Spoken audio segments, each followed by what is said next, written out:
This episode is brought to you by Tresta. Tresta is an app for iPhone and Android that lets you do business calling and texting from anywhere with no hardware, just the smartphone you're already using. Tresta is the best business phone app on the market, whether you're freelancing, working remotely, or running a small business. Growing your network and your business is all about communication. You've got to be available no matter where you are. Tresta offers the call management features that empower you to communicate smarter and more efficiently, like auto attendance, call recording, user groups, and more. Tresta is easy to configure so you can set everything up yourself, all online. Tresta's virtual phone system makes it easier and more affordable to set up a fully functioning mobile office. It's just $15 per user per month with no contract. So start your free 30-day trial today at Tresta.com/frequency. That's www.tresta.com/frequency. Mark, you're 1 Charlie. Mark, 1 Charlie. Ladies and gentlemen, I'm full of optimism. Einstein's theory of relativity. We're still seeing it quite well through that haze. T-minus 37 seconds. Fight with growing confidence. E equals MC. That all men are created equal. About the future innovations. And growing strength in the air. Tear down this weather. Head on. Something's happening coming up on station. This is Finding Your Frequency with your host, Jeff Spinard and Ryan Treasure. It's time to speak up, share your voice, and hear from the thought leaders.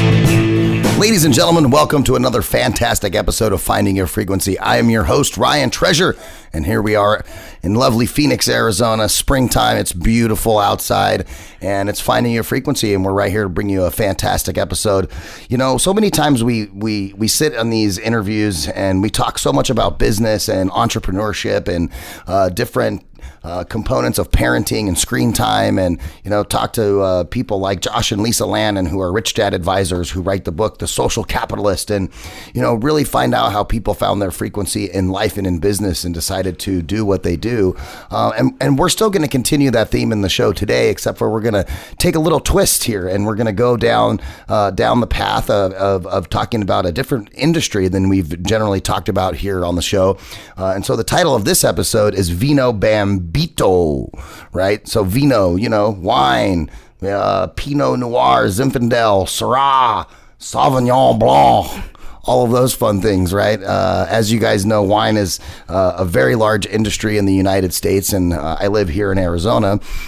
And a lot of people don't know this, but Arizona has some fantastic wineries.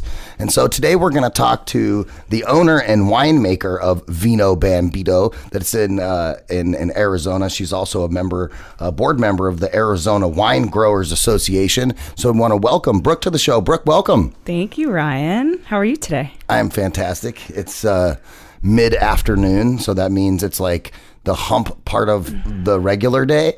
That's right. It is. Yeah. It is. So for those of you guys who listen to the show, I've known Brooke for a very long time. A very long time. I'd say like 15 or 16 years or something like that. Something like that. Yeah. So we've had some fun times, worked together in professional spaces as well, and also have fun with the kiddos. She's a avid volleyballer, as well as you guys know, you've heard me talk about my cousin who was going to be on the Olympic volleyball team, and they just won state. Good for them. Yeah, so that was pretty awesome. So a little town in Idaho, she was the assistant coach for Idaho State University, and then in her hometown where she lives in Idaho Falls, they offered her the head coaching job of the biggest 6A school that's in the area, and her first year they won state. That's awesome. So it was pretty cool to see all that on social media too. I was excited for them. Good for her. But hey, let's talk about wine. Okay, let's talk about wine. I kind of asked you this earlier. What do you know about wine, and how can I help you gain some knowledge today on specifically Arizona wine? Yeah, so I'm not a huge wine drinker, although I do like to have white wine and mussels. Like that's like a staple for me. Like when my wife and I go to Carrabba's, and we'll have the wine, and they have some kind of a white wine, a Porto Bianco or something like that, which is pretty good. I like that. So that's about my extent of my wine knowledge is I know I like those. And then I know on the redder ones, like Pinot Noir is one that I kind of like if it's not too dry. And then a lot of the wines, I just don't like them because they are really dry. Yeah. And then the other wet ones are sometimes too sweet. But I don't know. I could fumble my way through a Pinot Grigio or a Riesling or something like that. Yeah. Well, you bring up an interesting topic in sweetness versus dryness in wines. And sweetness is called residual sugar. And it's when there actually still is sugar left and the yeast haven't fermented everything fully yet. And it's a stylistic choice that the winemaker will make to either make something super dry or a little bit on the sweeter side. Is there like a certain reason why a winemaker would do that? Was it for, like pairings with different kinds of food that work better with sweet versus whatever? And I'll give you an example. So like I know a lot of times when you go to a restaurant and like you're having a piece of, like chocolate cake or something like that, a lot of people will have like a Cabernet Sauvignon that goes with like that chocolate cake. Sure. And I can't. I'm just like, I need milk. It's too dry. So dryness versus sweetness, I think originated based on region. Like sweeter wines tend to come out of Germany and Austria, specifically Rieslings. Those types of varietals are pretty high in acidity and they balance well with sweetness.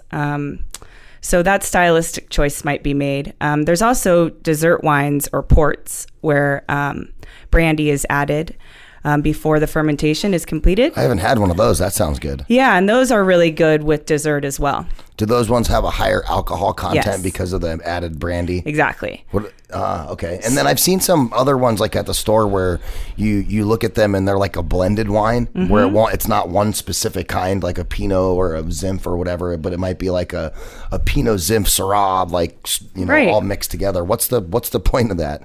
So each varietal tends to impart different components, whether it's acid, tannin, structure, body, mouthfeel, aroma. All of those elements actually can be blended from different grapes and create a more balanced wine. So a lot of people are purists and they want a single varietal wine, but really, and specifically in Arizona, we make some pretty killer blends that pull acid from, let's say, a certain grape and pull tannin from another and then have an amazing aroma from a third grape. Oh, so it's like you're taking the best parts of each one of them and put it together like a hybrid.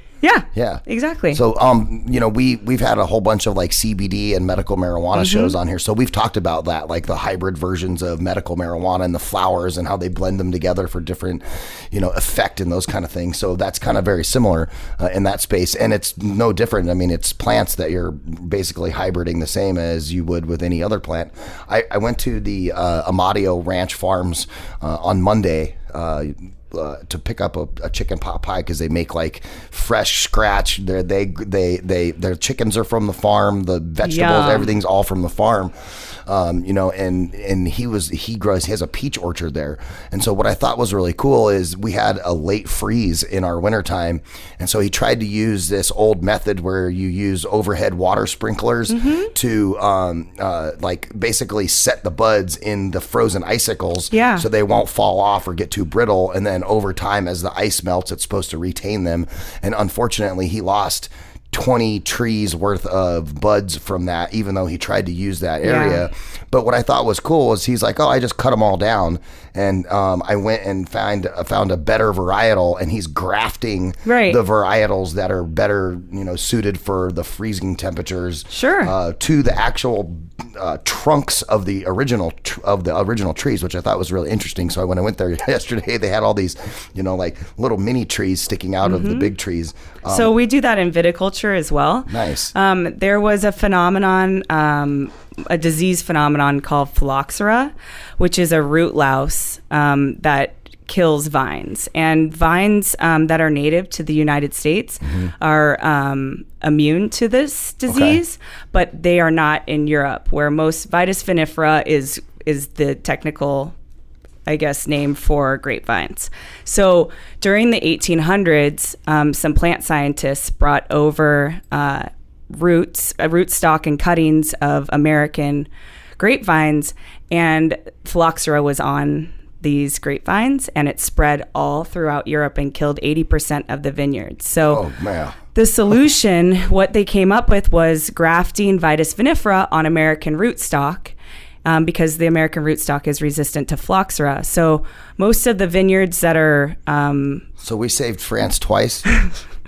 I guess you could say that. Are on American rootstock. Anyway, here in the United States, we use rootstock as well. Okay. And specifically here in Arizona, we've got rootstock that does well in drought conditions. Yeah, that was going to be one of my next questions, because we have a really diverse environment in Arizona. You know, in northern Arizona, in Flagstaff and such, I mean, it gets freezing cold and they get 80 inches of snow. You know, and then in mid-southern, you know, kind of where Phoenix is, we have this, very desert-like scenario. But then you have where your guys' winery is, which is also desert, but different desert. Yeah, so in Arizona, we grow wine grapes at altitude. So we grow between 3,000 and 6,000 feet. So not really in Phoenix, although in the Salt River Valley, they were growing in the 1800s, which Father Kino, when he brought the mission movement up from Mexico, brought the mission grapes so that they would have sacramental wines in the 1700s. Yeah. And there were vineyards all over Arizona until Prohibition. And I think there's a lot of places in the Salt River Valley that are probably 3,000 feet. Right. Yeah, I mean, they were producing up to 50,000 gallons of wine a year before Prohibition hit. Yeah, I'm a Salt River Valley junkie just because of the superstitions, right? Right. And the whole Lost Dutchman's gold mine. So amazing up there. Yeah, and the whole backside of the Superstition Mountains is what is the Salt River Valley. Right. And so you go back through there, you know, and my favorite lake in the world to go to is Apache Lake, which is, you know, right there in that area. So yeah, love it. So cool. Yes. So, I mean, vineyards were here.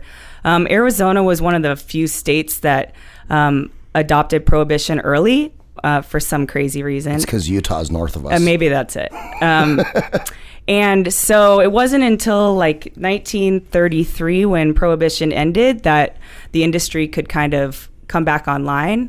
But vineyards take a long time to be established, and they're, you know, pretty expensive to install. So it wasn't until 1973 when a soil scientist from UC Davis came to the U of A, and he recognized that grapes could grow here. Mm-hmm. So he went around the entire state finding the perfect soil structure for wine grapes to grow. And Sonoyta was one of the best ones that he found, along with the Verde Valley. Yep, I've heard of some wineries up there too. Yeah, so we have 3 grape growing regions. We have Wilcox, which is in the southeastern portion of the state. We've got the Verde Valley, which is Sedona, you know, Jerome, Clarkdale, Cottonwood, and then Sonoyta, which is about 45 minutes south of Tucson, but at 5,000 feet. So we're 30 miles from Mexico, but we're at 5,000 feet, and it's rolling grasslands. It's super pretty. Oh, that's perfect for farming. It's awesome. You know, you were talking about how the grapes and the grapevines take a little while to get established, like when you first start a vineyard. Yeah, it takes 4 years for the vines to fruit, and really. The fruit characteristics that are most desirable and from a complexity standpoint really don't come online until about year 12. Whoa. So you can still make good wine off vineyards that are relatively young, but you have to kind of be in it for the long haul. That was kind of like, I went to Home Depot one time thinking I want an orange tree, right? And I like navel oranges. They're super good. And so I'm like, oh, no problem. I'll go get one. You know, you can buy them where they're a year or two already old. And I'm like, I'm going to buy a miniature one so I can just keep it in a pot. And I'm like, all right, cool. So I go get it. And I have this tree for 3 years. I know. And I got nothing out of it, right? And then my mom had her orange tree at her house. It died. It got some kind of mold or some infection in it. So I went over there and dug it out and cut it up for her. And then I'm like, Well, my mom needs a tree, and I got this tree that's doing nothing, and it's a mini tree. So my mom was like, yeah, bring the mini tree over. I bring the mini tree, we plant it. It's still, for 3 more years after that, still didn't fruit at all. And then all of a sudden it started fruiting, and it's like, now the tree's 10 years old now, and now it fruits every year, sometimes twice a year, which is cool. Yeah. And I was over there this weekend, and it's supposed to be a miniature navel tree. It's not supposed to be any higher than 3 feet. It's 12 and a half feet tall. I bet that it's not grafted, or maybe it's grafted on something else. Something that's pretty robust in terms of rootstock.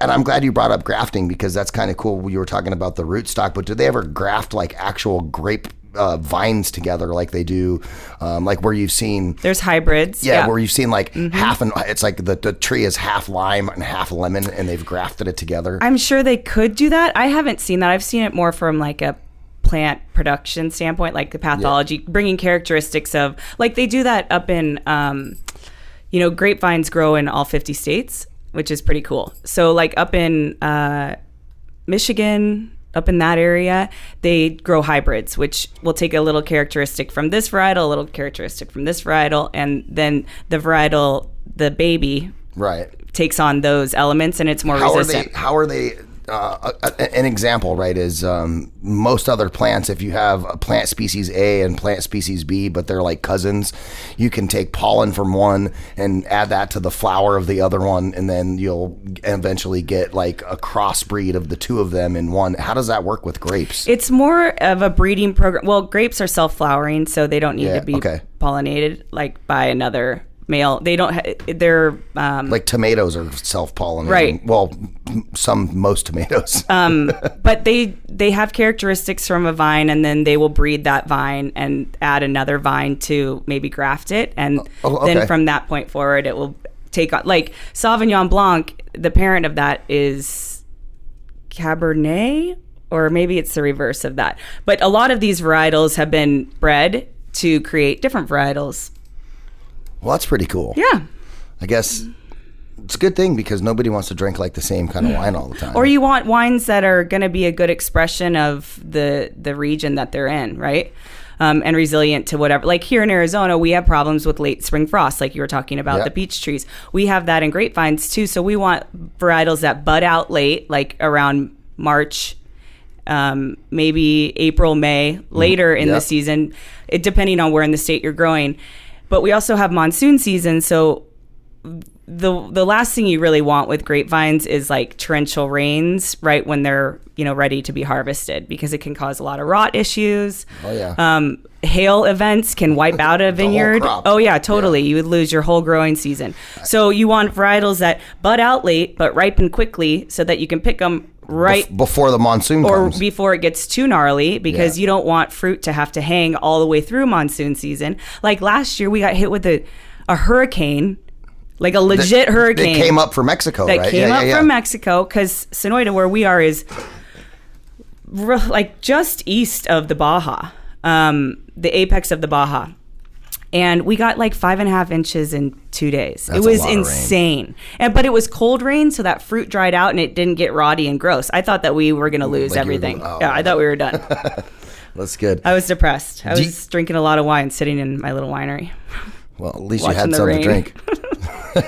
Are you having trouble finding hand sanitizer? Well, Spa Treat has you covered. There's no need to go searching high and low. Just visit spatreatofficial.com and place your order on their easy-to-use website. On schedule delivery. One of the great things about this product, Spa Treat Fulfillment Team is working around the clock to provide people hand sanitizer during this time of need and get your order to you as quickly as possible, even faster than Amazon. Spa Treat also has the lowest price of any of its competitors. Spa Treat has 62% alcohol content, and the FDA recommends between 60 to 80 for maximum protection. This one has 62 because it doesn't dry your hands out. I use this stuff every single day. It is fantastic. It's got certified organic extracts with the ingredients in that hand sanitizer that are of the highest quality, and they're designed to leave your hands smelling and feeling fresh while protecting you at the same time. The best part, there's no tricky residue left over. None of that sticky stuff. 4 scents available: unscented, tea tree, lavender, and lemon. And best of all, this product right here is made in the good old United States of America. A lot of companies are having trouble dealing with the current demands, so Spa Treat has dedicated themselves to providing a much needed product in the time of crisis. Spa Treat has better prices, faster shipping, and a larger supply than any of their competition. There isn't even a close second. Visit SpaTreatOfficial.com and enter promo code SPA SPA at checkout to receive 5% off your entire order. That's right. Not only are they offering the lowest price available, but they're also offering our listeners a discount. This promo code is exclusive to Voice America, and only our listeners get this discount. Spa Treat and Voice America came together on this sponsorship in order to provide Americans something they could really need right now: peace of mind. Visit SpaTreatOfficial.com and order yours today. That's SpaTreatOfficial.com, and make sure you use the promo code SPA at checkout to receive 5% off your entire order. SpaTreatOfficial.com.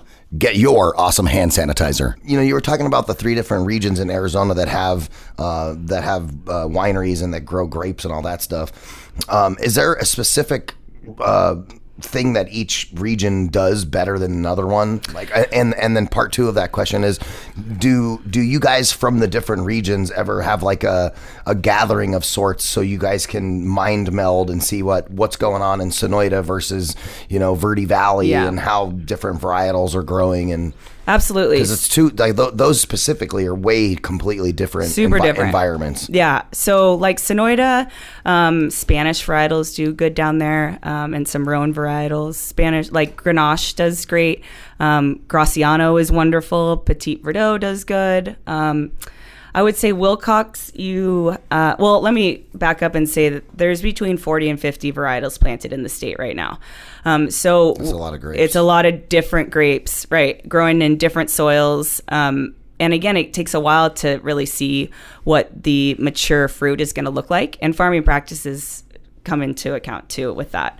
But we're still kind of trying to figure out if we are like a state that will blend wines forever, and because a lot of grapes do pretty well here. It's not, that's why there's so many growing here. But we're not like a Willamette Valley where we just grow Pinot Noir and Pinot Gris. We've got a lot of good Spanish varietals do well. Sangiovese does well. Alianico, which it grows in Campania, does well. Some French varietals do great. Are those all red grapes? Or like versus, because I know there's white wine and red wine and red grapes and whatever. So we do grow a lot of red fruit. The sun is so intense here that you want a berry skin that can withstand that exposure. Okay. But we do grow whites. Picpoul does great here. Viognier does great. Let's see what else. How do those grapes, like, if you know, when I go to the grocery store and I buy grapes that I'm going to eat? This is a good question. I love this. Yeah, how does a wine grape taste in comparison to like grapes that you would regularly eat? Are they bitter? No. Wine grapes are like candy. Wow. They're super sweet. They just have seeds in them, so they're kind of a pain to eat in that sense, but you would want to eat a wine grape over a table grape any day. My favorite table grape is the cotton candy. Oh yeah, grapes. It's like cotton candy, I would say times like 10. Oh yeah. I mean, you are like, what is this? This is amazing. Malvasia does great here too. That's another white varietal. So it's March right now that we're recording this in March. So where are you guys? Are your grapes like starting to get into bud right now? We don't want them to bud out. They're finishing pruning right now, okay, and then starting to bud. I haven't been to the vineyard recently, but we got to stop for just a second and talk about an awesome product. And when I say awesome product, I mean awesome because I just used it. I used it yesterday. I use it every other day. I'm bald, and I know having a good set of razor blades is amazing. And now is not the time to overpay for razors at the drugstore. Harry knows sometimes it's better to stay inside. That's why they ship directly to you so you can experience the quality of a Harry shave in just a few days from the convenience of your own home. What I really love about it are their shave gels, the low prices. It's just amazing. Join the 10 million people who have tried Harry's and claim your special trial offer by going to harrys.com/frequency. That's harrys.com/frequency. And why Harry's, you ask? Because it's awesome. I'm a bald guy, like I said before, and I know razors, and I know this product. It's fantastic. Harry's is a return to the essential. Quality, durable blades at a fair price, just $2 a blade. That's right, $2. They've cut out middlemen. They have a great German blade factory that's been honing precision blades for a century. That means you get a high-quality blade at factory direct prices. You can feel good about your purchase, 100% quality guarantee. If you don't love your shave, let them know. They'll give you a refund. And 1% of the proceeds are set aside for nonprofit organizations devoted to helping provide access to better health care for men and veterans. You guys know Finding Your Frequency. We love to support the veterans. Exclusive offer for listeners of Finding Your Frequency. Listeners of this show can redeem their Harry's trial set at harrys.com/frequency. You'll get a weighted ergonomic handle for a firm grip, 5-blade razor with a lubricating strip and a trimmer blade, rich lathering shave gel with aloe to help keep your skin hydrated, and a travel blade cover to keep your razors dry and easy to grab on the go when it's time to do it. Go to harrys.com/frequency and start shaving better today. Mr. Amadio's wife, I was talking to, I was at the farm. When I went there to go pick up the pie and I was looking at the peach trees, she was, they have grapes too. Yeah. And so that's what she was doing. She was pruning all of their grapevines when I got there. Yeah. Pruning is really important to your fruit load and to the way your crop's going to look that season. So it's a skill. It's a really, really... Yeah, I mean, like with the like citrus fruit, for instance, I had to do this with the tree we were just talking about with my mom. It buds so much. You actually have to go through and thin the buds out to make room because, I mean, the oranges, they get... You know, for a mini navel orange tree, they look like little cantaloupes. They're huge. Yeah, we shoot thin and bud rub to reduce the crop load because that can stress out the vine and not be able to ripen it fully. The canopy, you want a good balance between your canopy, which are the leaves, the top section, and your fruit. So yeah, there's definitely that. Sometimes fruit gets dropped so that the canopy has fewer clusters to ripen. Do you keep your plants trimmed like a certain amount off of the ground? Yeah. So you want your so you've got your trunk, your cordons, which are the arms that go out. And then you have your spurs that go up, which carry the canes that are the budding elements. Similar to the way a strawberry works. Yeah. And so, you want that off the ground. And then we mow actively, or some people use, Roundup or other chemicals to try and suppress any growth that's on the floor. You guys mow. We mow, yeah. And because you don't want pests and vectors to live in that environment, because then they can bring diseases. You also don't want Roundup in your soil. You don't, but it's used a lot in viticulture. I mean, it's used a lot of places. Yeah. My family that lives in Idaho, one of my aunts and uncles own thousands of acres that they grow hops and barley on. Yeah. And they grow specifically for Budweiser and Budweiser only. And they can't even go get their own seeds. Like, they have to go get the seeds and pay them from Budweiser, right? Oh, interesting. In order genetically modified, and they are. Oh, for sure. Oh, yeah, and that's exactly what they're modified for to get increased yield on them, and then as well as a certain flavor profile too. Sure. Because which I thought was really weird. There's a patent on all of those beer flavors. Like, you're not allowed to replicate the flavor of Bud or Bud Light. Yeah, right. It makes sense. I mean, your consumer is expecting X product, and if they get Y, they might not be that into it. That's where I think wine gets interesting, is like the whole art of terroir, where you're pulling up, like, especially in Arizona, like we've got such a the geology in our state is so vast and interesting, and drinking wines from Arizona, you can taste those elements, and vintage variation is one of those. Like, weather variations, what the crop looked like, did we have a hail event, all of those things, or did the fruit come in a little bit underripe and we had to do something in the winery to manipulate the product. I think wine's interesting in having vintage variation, because I like beer, and I'm not going to discriminate, because it takes a lot of good beer to make good wine, because we like to drink beer in the cellar. Anyway, I can't imagine drinking the same thing over and over again my entire life. Like, gouge my eyes out now. No, and that's funny, when speaking of beer, right? So, like, I have an uncle who, like, he only drinks Bud Light. Well, that's my husband, only drinks Miller Lite. I'm like, gosh, why? I'm cool with that. I like the consistency of knowing that many people do. Every time I grab a Bud Light, it's going to taste the same. It's never going to be bad or really good. Yeah. Right.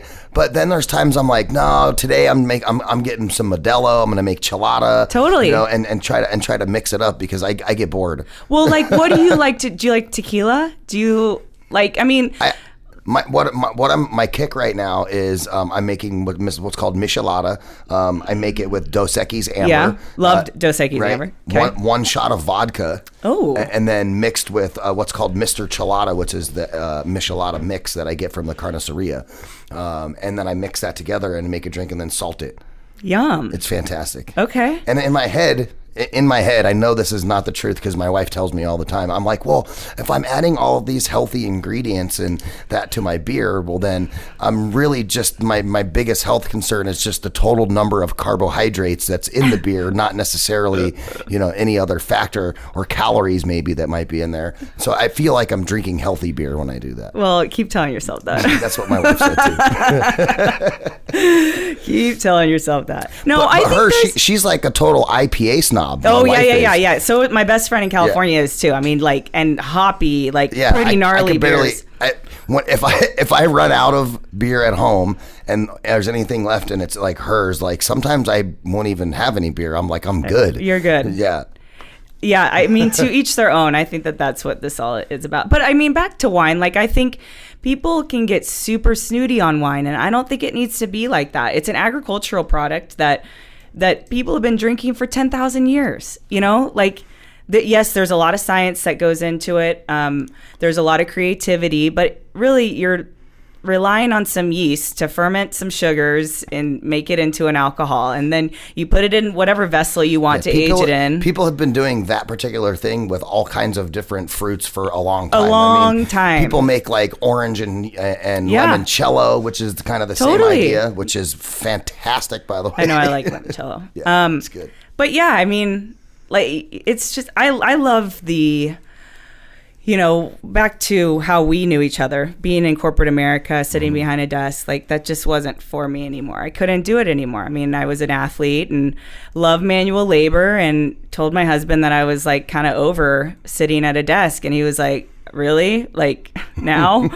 And I said, I wanted to go back to school and I wanted to become a farmer. And that's how this really started, was wanting to be outside, be working with my hands, working with a product that... And this is where we get into the premise of the show itself. I mean, this is, Brooke finding her frequency, right? You decided to step out of what was your comfort zone. Yeah. And you summoned the intestinal fortitude to go out and do something different. It's I look back and I'm like, God, what was I thinking? I really do, because it was super intimidating at first, just to like, once you're in a career. What was your original degree, like marketing or something? No, right? my undergrad is in maritime archaeology. Okay. So after I played volleyball in Spain and came home after college, I got my first job was Voice America. That's awesome. I know. And then I met my husband. I had kids, and I did other marketing jobs, and so life just kind of sped up, and I kind of just looked in the mirror one day and I was like, I do not want to be doing this. So with farming the grapes, you kind of get to be a little archaeological and playing in the dirt. Sure. Sure. Yeah, I love getting dirty. It's funny that I'm married to someone as conservative as he is. Regularly I've got dirt under my nails and wine stained hands, and I'm sure he's just like, oh my gosh, but that's just my jam. That's what I like. That's awesome. Yeah. Yeah, I'm kind of in the same boat. I mean, I've been corporate Americaing for a long time. But I have some outlets like this. Yeah. Right. I love to just have conversations about random stuff because I have a thirst of knowledge of whatever. I just want to know about things. And so this show allows me the opportunity to have that outlet where I can, do a show on wine one day, and I can do a show on grief and loss another day. Totally. Right. And share stories on things that I've dealt with in my life and how did other people overcome them, and then flip that around and talk to a New York Times bestselling author about their book on entrepreneurism. Yeah. And all of those things are such a wide swath, but I'm like, you know, in every instance of who I am as a person, I'm a little bit interested in all of those things. Totally. You know, like I don't know, like a Renaissance man, I guess, of sorts, like jack of all trades but master of the radio. I could see you going on Jeopardy and killing it. No, I'd probably lose. I need some more time. You need some more time. So I just started out by taking a couple of classes, and then I ended up getting my degree, and then ended up focusing more on the wine side of the business, like just through my practicum hours that I had to do, and then getting hired was all on the winery side. We ultimately ended up buying land that I thought we would plant a vineyard on right away, but right now Arizona's got a surplus of fruit that you can buy, and they're looking for just wineries to be able to sell it to. Just sell the fruit. Yeah, a lot of people come like from California or even here in the Valley, and they retire and they want a vineyard to take care of in their, you know, as they age. And it's beautiful. The aesthetics of a vineyard are really pretty, but the idea of having to make that fruit into wine and then go out and sell the wine, it's just a little daunting. So they're willing to sell me fruit. Yeah, well, and I mean, I guess it wouldn't really be that bad of a hustle either. If you're like, your retirement years is you taking care of your vineyard for wine for yourself, and you don't have to really worry about trying to sell it to anybody. Totally. You know, maybe you sell a bottle or two here and there. Who cares? Like give some to your friends, whatever. Yeah, you make it in your garage and. Yeah, I mean, you make one with your face on it just so it's fun. Totally. The vineyard that we primarily work with is farmed by an ex-Phoenix fire chief. Oh, cool. And it's his retirement, and he's great. I get to work closely with him on how he farms his vineyard, and he takes a lot of pride in the fruit that we make wine out of, and it's just a really beautiful relationship. Like, I really appreciate him, and I think that he trusts me to make good wine out of his product, which is, it's fun. It's fun. I mean, it's almost like you guys have a co-op in that space, right? Exactly. Yeah. My family grew up in, like I said, in Idaho. That's all they did was farming. Mm-hmm. And, you know, the community where my mom's from, like, even right now, I just went back there in July for a family reunion. Even right now, there's only 1,100 people that live in the whole town. Yeah, Sonoyta is 800. You have to rely on your neighbors. Yeah, everybody works together. Mm-hmm. You know, what I thought was really funny in Idaho, like we have during harvest time here in Arizona, which would probably be like right around maybe late September, October-ish. In Idaho, all the kids get time off of school. Sure. Right? They get a whole harvest week, which is like something that no other people get because they need labor for all those potatoes. Yeah, you'd think that we wouldn't have a labor problem being as close to Mexico as we are, but we have labor issues down there during harvest for sure. Yeah. And make sure everybody's feet are clean. Yeah, we do. I mean, my 20-year-old son has zero desire to come pick wine grapes. You know, he's just not interested at all. I can see that. Yeah. I mean, you know, Harry, he's in Harry land. And he's like, where's my Xbox? Right, exactly. And that's what I think a lot of kids are these days. But I also think that generation is, and you're seeing it now with like millennials, they want to know where their food and their products are coming from. And, you know, the craft brew scene is huge, right? Mm-hmm. And it has been, when did that start? Like, not when we were in college quite yet. Maybe Sierra Nevada I drank in college. I'm thinking it's probably around the like mid-90s is probably when that happened. But that's the same reason why Four Peaks is owned by by Budweiser now. I know. And that, which was terrible from a local perspective because that was like our own little slice of, you know, something that was truly Arizona, and with Kilt Lifter being like born and raised right here in Arizona. But now Anheuser-Busch owns that brand of Four Peaks. But I'll still give it to them. Like the beer still is as good as it ever was, right? But then they had to make a shift. You know, those big beverage companies had to make a shift. They saw the writing on the wall, which you see that, you saw that, I guess, in Oregon in the last like 20 years. A lot of the big champagne houses from France came and bought a lot of vineyards and land in Oregon and set up shop there. That same thing is about to happen in the medical marijuana industry. Oh, yeah. It's about to be like a huge consolidation. For sure. One of our growers down in Wilcox, his wife is HR for a big facility. And they're waiting for it to become legal. Yeah. So they can go just gobble up everything. Everything. I was on a marketing thing with a company called Try Lately, which is an artificial intelligence based social media software where you feed a URL. You feed a URL into the AI, and the AI says maybe it's a blog article about wine.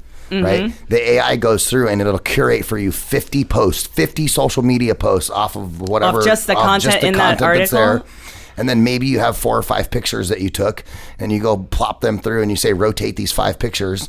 You know, maybe you choose the 12 best posts that are there. And then you can say, okay, post 2 times a day for the next 6 days. And then you've just done a whole week's worth of social media on one blog article that you wrote. Is it subscription based? How does that work? Yeah, it's just a monthly subscription cost. I mean, so we're playing around with it. And I come to find out that their biggest customer is Curaleaf, which is a national medical marijuana brand. And they have medical marijuana dispensaries in like 15 or 16 states. Right. And so when you have companies that are that large on all those places, every time one of these little one pops up and they're going to be successful, those other companies are just going to gobble them up every time. In. Yeah, that's what's happened. It's crazy. Yeah, it is interesting. It's gonna be crazy. Just so you guys know, we're recording this today is Super Tuesday too, right? So at the end of today, there's gonna be all kinds of fun political things to go take a look at. We find out who's gonna be running for president. Yeah, which is interesting. I don't talk politics on the show. I just was trying to pinpoint the day. Right, because it is a historical day in politics because all that stuff happens. I just love listening to all the rhetoric, and then it gives me a reason to drink wine or beer, or your chelada or whatever that drink is. You drink vodka and beer together. Only one shot. I don't know. If you do, I've tried it with tequila. If you do it with tequila, it's like too peppery. Oh, okay. Right? I guess I haven't tried it with like a really good tequila though. Yeah. Because I also feel like, why would you do that with a really good tequila? Totally. I'm just drinking the tequila. Valid. I guess, vodka just ups the alcohol content in it. Yeah. It makes my Dos Equis go farther. There you go. So, what is next for Vino Bandito? Like, what do you guys? You know, it's March. Yeah. You know, you're getting ready to get into the time where you have a lot of work to do to maintain your vineyard. What are you doing now? What are you doing in a few months from now? And what do you do in the summertime when it gets really hot? So, okay. On the winery side of things, our first harvest was 2019. So that was our first year making wine. I'm figuring out what I do seasonally now, just with this as a one-woman show. Right now, I need to go out and buy bottling equipment. I've got my glass samples. I've selected what that looks like. We've got our label that we've put together. I need to submit that to the TTB so they can approve it.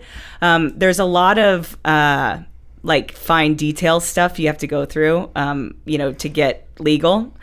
You mean running a business as paperwork? Yeah, exactly. Oh, yeah. Yes. So next step will be bottling a couple of the wines that I made. We made 12 this year, including a port that will sit in barrel for like the next 5 years. But we made some Grenache that I'm really excited about that is sitting in a concrete egg right now, and it's ready to go. Nice. That could go into bottle. What is a concrete egg? It is an egg as tall as you, and about 5 feet wide. And just hold wine in it? Just holds wine in it. Yeah, it's from France. It's a non-blanc egg. And so it's just not regular concrete. There's something different about that particular concrete. Well, concrete's porous, so just like a barrel is porous. Yeah. So it allows the wine to breathe and to kind of reduce down. And it doesn't impart any oak, obviously, because it's not toasted on the inside. So it's just a different stylistic choice for a vessel to age in.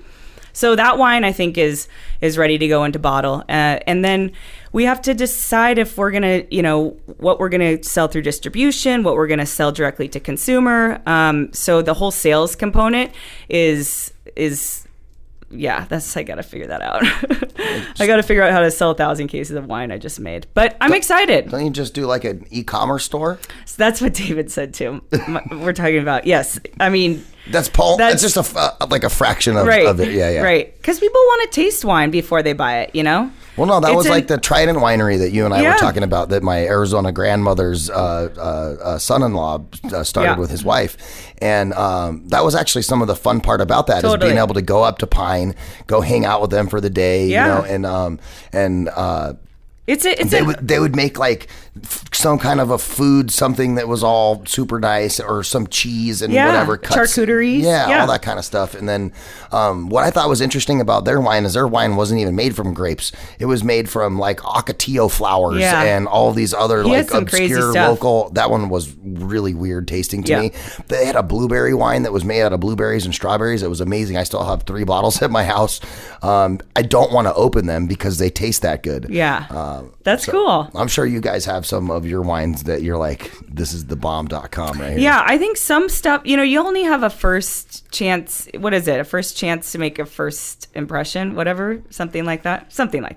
I would rather some of our wines spend like 18 months in barrel and really concentrate and really reduce down and become more complex and interesting, and then go to market with that. So we'll really have our so quality over quantity. Yeah. Because we're so boutiquey, we're tiny. That it's got to be like that. Well, and you guys can do the same thing too. Is just kind of have a place for visitors to come to the winery. Check out some stuff, feed them. Get them a buzz, and then hit them with a bill. There you go. It's that easy. It's that easy. So it's a lot of figuring out how we're gonna go to market with this. It's like stuff. running a nightclub, a bar, and a farm at the same time. Yeah, that's a good way of looking at it. I think that we'll end up opening a tasting room in Old Town Scottsdale. Oh, that'll be cool. Yeah, because then I still have, David and I have 4 children. Harrison's 20, Alex is 16, Scarlett is 9, and Harlow is 8. Mm-hmm. And, the boys have basically said, hell no, we're not going to live down in the middle of nowhere. So you got like 4 years. Yeah, and the girls are like, we'll go wherever, just give us a pony. And I'm like, okay. The girls do know that Shetland ponies are absolute jerks, right? I don't know if they know that. They do. They are, my family comes from the equestrian side, and I've got to mess with those things. Are so mean. Yeah, I don't want to take care of a horse. I've got 2 dogs and 2 cats right now. It's enough. So right now I can commute down there once a week, top barrels, check on stuff, order, supplies, and it's functional for our lives. I think eventually we'll plant down there, but probably not until the girls are in high school. Yeah. And then we'll go down there and move down there for. How far would the high school be from your guys' property? Like the local. It's like not very good. It's 50, 60 miles. It's far, yeah. And small and not the same opportunities, Yeah. So it just is a different style of living that I think would be really cool if I had the guts to go and totally just jump in. Up. Yeah, I think I would totally embrace it. I'd be like heading up 4-H and doing all that stuff. Tie the kids up, throw them in the trunk, and just take them and. But David still is running a company here, and that's important to him. And he's like an octopus. He's got his hands in like 20 things at one time. He does, and he loves to go and help down there too, which is something that I did not anticipate. My CFO husband wanting to come help me make wine. Yeah. And he's not a wine drinker either. He likes his Bud Light and that's it. But he loved coming down for harvest. He just likes digging in the dirt. I bet you. He just loved it. I grew up I just finished tilling my mom's garden. She's got a 1/4 acre, so we tilled up the whole thing, all the rows. And I've been doing that since I can never remember a time that we didn't do that, right?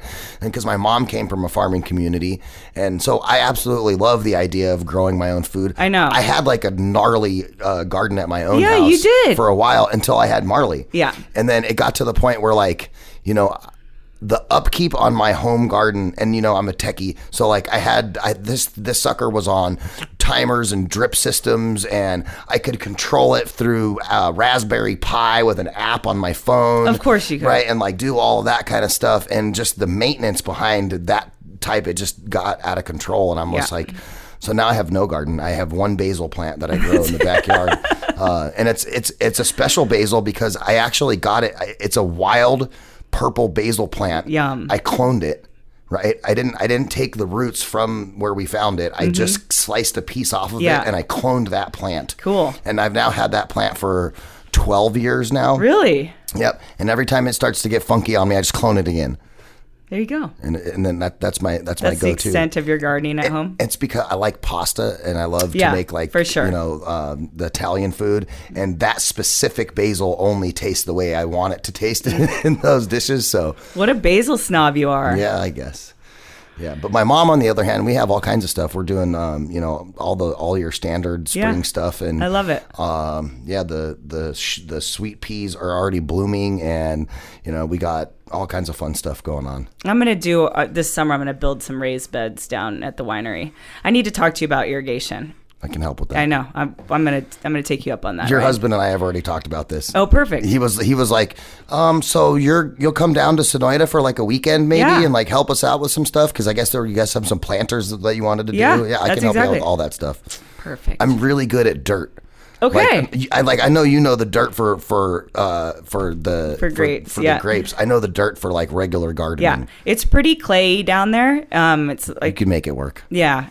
It's interesting. You like, just need mulch. When they dug for our septic system, I got to see the stratification of all, like down to like 20 feet. It was really cool. Like the first 5 feet was like this clay, cobbly, like river rock cobbles, loam with like super red soil, almost like Sedona. Yeah. And then it dropped off and was like this chalky, like sand. Did it ever get down and like dark? No, it was weird. Red and then chalky. So it was just a like sandstone. It was weird. Yeah, I don't know. But interesting. Down there, like it's the Sonoita Valley is surrounded by all of these amazing mountain ranges. Like one of the few places the jaguar still comes up from Mexico, the Santa Ritas, is like we can see those mountains. It's cool. Really cool. There's Cotamundi, like weird stuff down there. It's all the Sky Islands, so it's neat. I bet you there's somebody in Sonoita that has cows.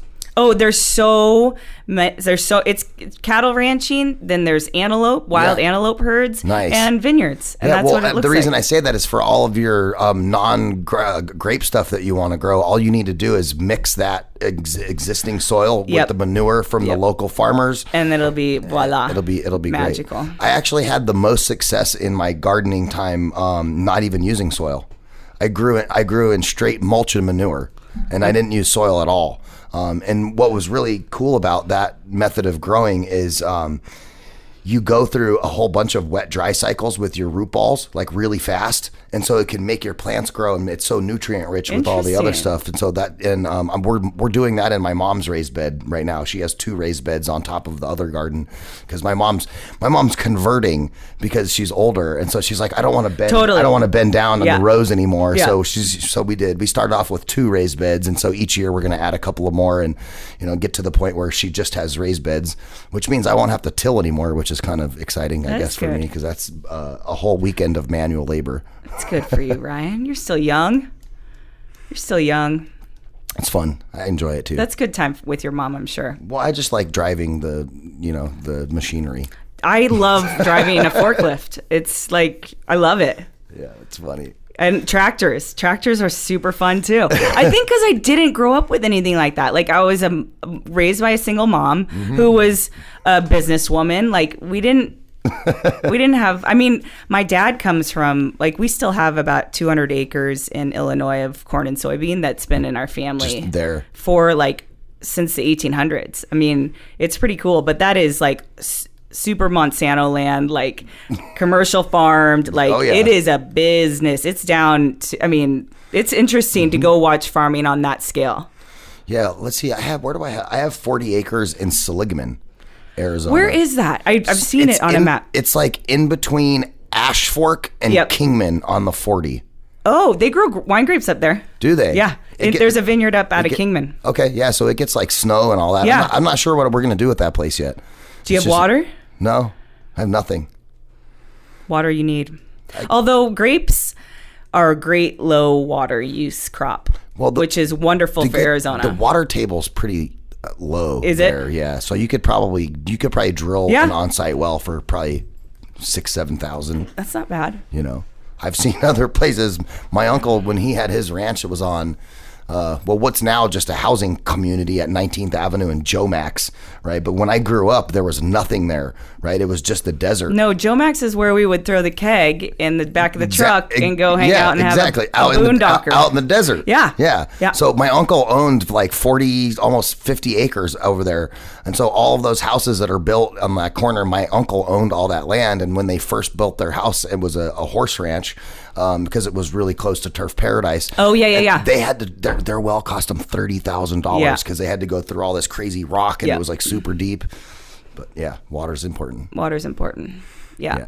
We have power though. They put power poles in, so I got that. That's good. But I think with water though, I could just get a trailer for now and just tote it up there, and then have like one of those trailers that has a water tank on it, and probably be good for a minute. At least have a bug out spot. So it would at least get you out of the heat here in the summer. Sonoida, you asked how hot it is down there in the summer. Highs are in the upper, well, I would say like low 90s.